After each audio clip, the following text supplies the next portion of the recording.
hindi lang dahil sa signages at menu na nakapaskil sa labas. Sino ba ang mag-aakalang isang operating cafe ang butas na ito? Ito ang Mamonaco Kohi branch sa Scout Rallios QC, isang Japanese-inspired and Filipino-owned cafe na kakailanganin mong sumilip sa butas ng pader para makapag-order at makuha ang coffee mo. Isang random na ideya at inspired din sa mga cafe shops sa ibang bansa, ito ang unang hole-in-the-wall cafe concept sa Pilipinas. We wanted to make a coffee shop na parang grab and go lang yung style niya.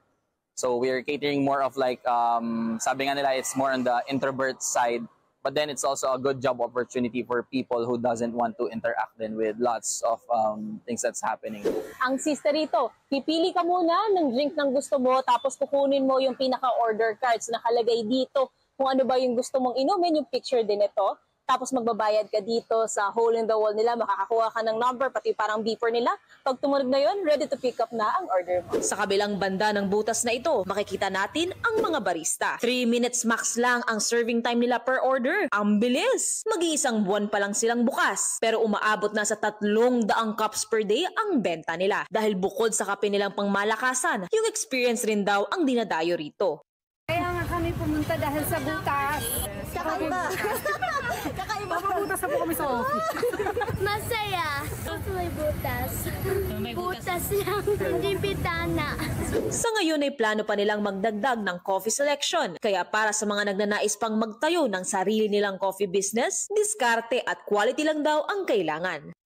It's really about just a good combination of whatever your plan is. Just be original. Plus, of course, you have to make sure that your products is really on its highest quality para at least it's not just the gimmick that works around. Huwag daw matakot maging kakaiba.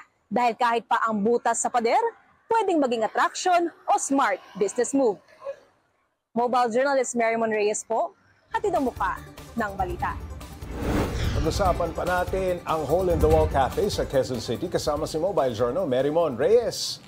Aba, Marymon, Pops J, wala kang dalang kape. na isang araw pa kasi naubos ko na, masarap eh. Okay. Paano raw ba nila naisip yung ganitong konsepto?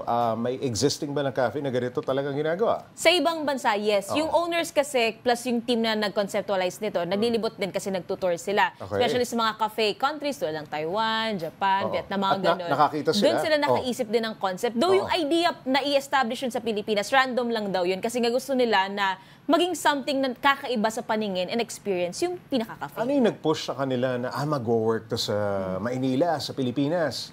Ano yung nakita nila na nag-push sa kanila, sige, gawin natin yan? Marketing plus experience plus yung iniisip nila para sa mga introverts na ayaw masyado na nakikipaghalubilo talaga ng makikita mo yung tao, ganyan. Yun yung pinaka-considerations nila doon. Plus ngayon, parang sa paglilibot nila, nag-isip sila, ano pa ba yung pwedeng maging aesthetic or yung concept or yung gimmick na magbibigay ng ibang presentation pagdating sa coffee. Eh, yung butas mismo, hindi man lang inayos. Talagang parang sinuntok lang ni Hawk, no? Actually, meron pa nga pong netizen or vlogger na pinaka-unang nag-post lang din online na nakita niya pa yun, pero hindi pa talaga open. So, akala niya, sira yung establishment. Doon niya lang nasabi na may tao pala doon. Tapos sinasabi, mag-open po kami, cafe kami. Cafe pala kayo. Maayos yung itsura ng loob, ano? Yes, maayos. Okay, ang sunod na tanong, magkano naman ang presyo ng bawat serving ng coffee nila? At yun lang ba ang sinaserve nila? Sa ngayon, kasi puro pa sila coffee plus yung mga juices, mga teas, tapos iced yun. Pero pwede naman daw mag-request kung gusto ng hot drinks, ipapa-customize yun.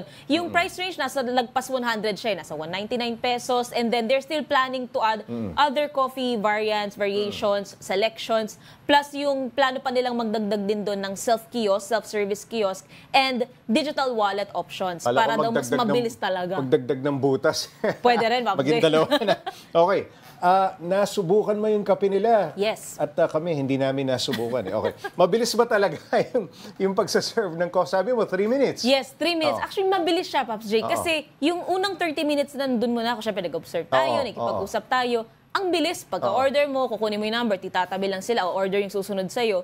Pagkatapos papatak 2 minutes, 3 minutes, magbibip na talaga agad. And I think factor din doon kasi marami rin yung mga barista sa likod. At walang customer sa loob. Yes, and very efficient siya. Hindi rin nila kinoconsider agad, kailangan may lalabas sa bar tapos isa-serve yung kape, ganun. Ano ang reaksyon, Marymon, ng mga customer na nakakasubok?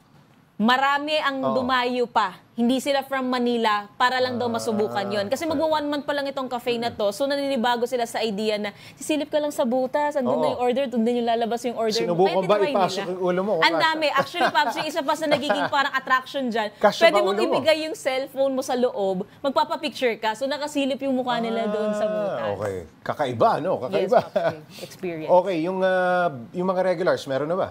Meron na, Pops. Especially yung mga nandun sa lugar na kailangan lang talaga ng kape. At So ano yun daw yung yung literal na grab binabalik-balikan and nila? go. Yung Yun mga- yung literal, Pops, yun na grab and go lang.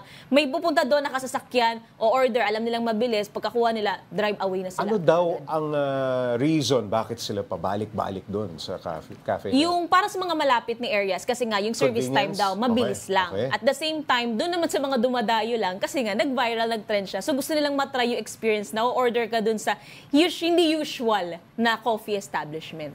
Okay, dahil pumatok, may plano ba silang magbukas o magbutas pa? Nagpaplano pa sa sila. ibang pader. Nagpaplano pa sila, Pops J, Sa kung ano ibang pa raw location. kung ano pa raw yung pwedeng madagdag na bagong experience. Pero yun nga yung dagdag nila ngayon, self-kiosk na services, tapos digital wallet payment schemes para mas mabilis, baka mas mababa pa sa 3 minutes yung service time nila doon. Ayun, katas ng butas. Maraming salamat, Mobile Journal, Marymon Reyes.